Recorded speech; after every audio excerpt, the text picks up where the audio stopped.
कार्यक्रम जो हुआ है इसमें थोड़ा सा डिले हो गया है, उसके लिए मैं दिलगिरी व्यक्त करता हूँ, क्योंकि एक दूसरा प्रोग्राम हो गया था जहाँ पे वहाँ वो प्रोग्राम में ही लेट हो गया, तो आने में थोड़ा लेट हुआ। और सबसे पहले मैं आपको ये जो हमारा जो साइबर पुलिस स्टेशन का उद्घाटन हुआ है उसके बारे में थोड़ी जानकारी देना चाहता हूँ। 2016 में महाराष्ट्र में एक 43 घटक हैं जिनमें कि साइबर सेल था और उसको पुलिस स्टेशन का दर्जा दिया गया। उस समय मीरा भाईंदर पुलिस आयुक्तालय अस्तित्व में नहीं था। जब मीरा भाईंदर पुलिस आयुक्तालय अस्तित्व में आया तो यहाँ पे उस समय बाद में 2021 जनवरी में साइबर सेल की स्थापना की गई। साइबर सेल में हमारे लोग जो हैं उनको अच्छी ट्रेनिंग दी गई और उसमें अच्छे से लोगों को सेलेक्ट करके उनसे काम शुरू किया गया। इन्होंने पिछले 1-2 साल में काफ़ी अच्छी कामगिरी की है, जिसमें एक का तो मैं ज़रूर उल्लेख करना चाहूँगा। वो घटना ऐसी है कि हमारा यहाँ मीरा भाईंदर में रहने वाले एक फिरियादी हैं, उनके साथ में कुछ चीटिंग हुई थी और उसका इन्वेस्टिगेशन करने के लिए जो डार्क वेब और क्रिप्टो करेंसी के जो ट्रांजैक्शंस होते हैं उसको एनालाइज करने के लिए जो एडवांस टूल्स हैं उनका उपयोग करके एक पर्टिकुलर केस है जिसमें कि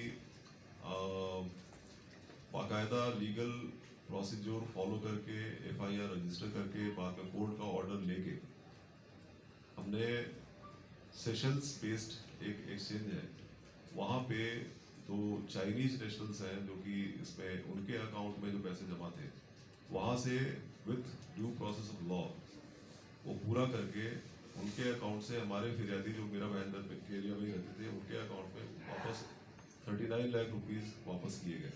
ये अभी से तकरीबन 2 महीने पहले की बात है। और इसके लिए मिनिस्ट्री ऑफ होम अफेयर्स की जो I4C है, साइबर क्राइम कोऑर्डिनेशन सेंटर, वहाँ से भी इसको अप्रिशिएट किया गया। और हर फ्राइडे को जो एक्सपीरियंस शेयरिंग होता है उसमें एक फ्राइडे में हमको इस बारे में हमने कैसे किया, क्या क्या उसके लिए स्टेप्स उठाए, वो शेयर करने के लिए हमको मौका दिया गया। बाद में इसी इन्वेस्टिगेशन के लिए फिक्की द्वारा दिल्ली में एक आयोजित फंक्शन में हमारे जो साइबर सेल के इंस्पेक्टर हैं इनको बुलाया गया और सुप्रीम कोर्ट के एक न्यायाधीश के द्वारा इनको पुरस्कृत भी किया गया। इस तरीके से साइबर सेल का काम चल तो जरूर रहा था, लेकिन एक बात है कि इसको बाकी जो 43 यूनिट्स हैं वहाँ पे जिस तरीके से उनको पुलिस स्टेशन का दर्जा है वैसा इनको पुलिस स्टेशन का दर्जा नहीं था। वो दर्जा इनको मिलना चाहिए। इसके लिए हमने फरवरी 2023 में एक प्रस्ताव शासन को दिया और उसका जो प्रक्रिया है वो प्रक्रिया पूरी करके उस पर विचार विमर्श करने के बाद में अभी कुछ दिन पहले शासन का वो जो GR है वो प्राप्त हुआ है, शासन निर्णय। और वो शासन निर्णय के हिसाब से आज से हम लोग वो फॉर्मल इस पुलिस स्टेशन का लॉन्च कर रहे हैं। चूंकि साइबर सेल पहले से ही अस्तित्व में था इसीलिए उसी को हम पुलिस स्टेशन का दर्जा दे रहे हैं, तो हम एक कार्यक्रम छोटा सा एक फॉर्मल फंक्शन करके इसको लॉन्च कर रहे हैं। और उसमें अगला सवाल ये उठता है कि अगर हम लोग साइबर सेल अगर एक पुलिस स्टेशन आ जाता है तो इसमें फिर ये क्या करेंगे और फिर पुलिस स्टेशन वाले क्या करेंगे। तो इसका उत्तर ये है कि जो नॉर्मल जो क्राइम्स होते हैं, जो पेटी क्राइम्स हैं या जिसको डिटेक्ट या सॉल्व करने के लिए हमको बहुत ज़्यादा स्किल्स की ज़रूरत नहीं है, उसमें हम लोग पुलिस स्टेशन में जो हमारे अधिकारी कर्मचारी हैं उनको ट्रेनिंग दे रहे हैं और वो जो क्राइम्स हैं उसका डिटेक्शन पुलिस स्टेशन के लेवल पर ही होगा। लेकिन ऐसे जो क्राइम्स हैं जिसपे कि आपको एडवांस्ड स्किल्स की ज़रूरत है, जिसमें थोड़ा डीप जाना पड़ेगा या फिर जिसपे टूल्स की ज़रूरत होगी या क्राइम्स के inter district, inter unit, inter state ramifications होंगे, उसको साइबर सेल इन्वेस्टिगेट करेगी। उसके हम लोग एक SOP बनाएंगे और जहाँ पे और भी ज़्यादा ये हो वहाँ पे हम लोग महाराष्ट्र साइबर या फिर उससे ऊपर भी जो संस्थाएं हैं उनका हम लोग मदद करेंगे।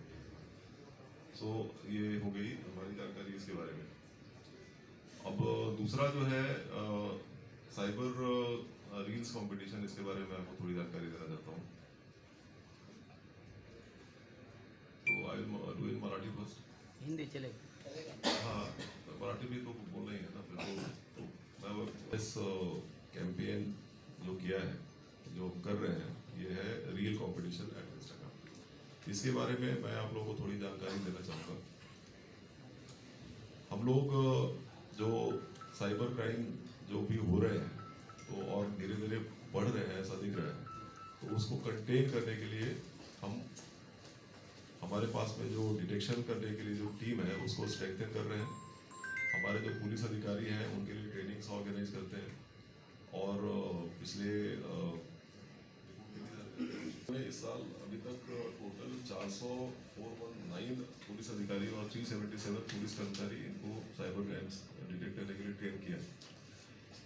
और जैसा कि मैंने आपको बताया कि हमारा जो साइबर पुलिस स्टेशन है उसको भी हम लोग आज लॉन्च कर रहे हैं, जिसके बारे में मैंने आपको जानकारी दी है। लेकिन हम ऐसा हमको लगता है कि सॉल्व करने के अलावा इसमें प्रिवेंशन जो है वो बहुत ही इम्पोर्टेंट एक एस्पेक्ट है। क्योंकि हम जो देख रहे हैं उसमें ये सामने आ रहा है कि जो हमारे जो यंग जनरेशन है वो उतनी आसानी से उनको ये सब चीज़ों को बलि नहीं पड़ते हैं।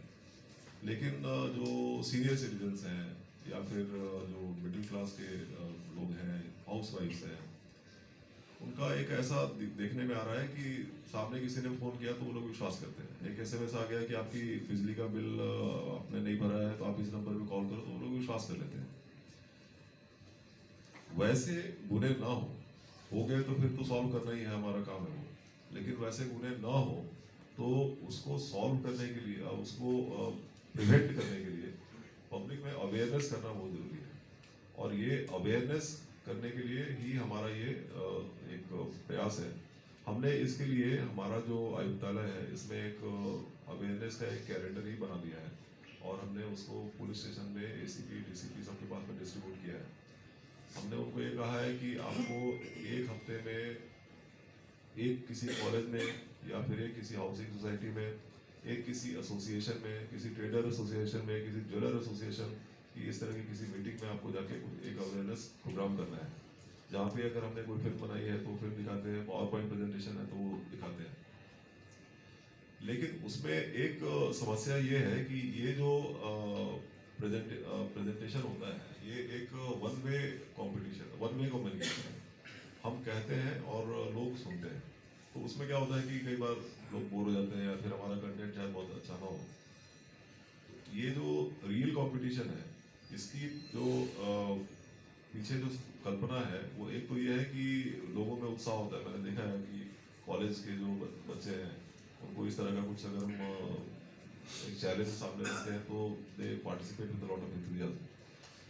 तो अब ये हमने ये सोचा है कि कंटेंट क्रिएट करने की जो प्रक्रिया है ये प्रक्रिया भी इस बार इसमें हम नहीं लोग ही करेंगे।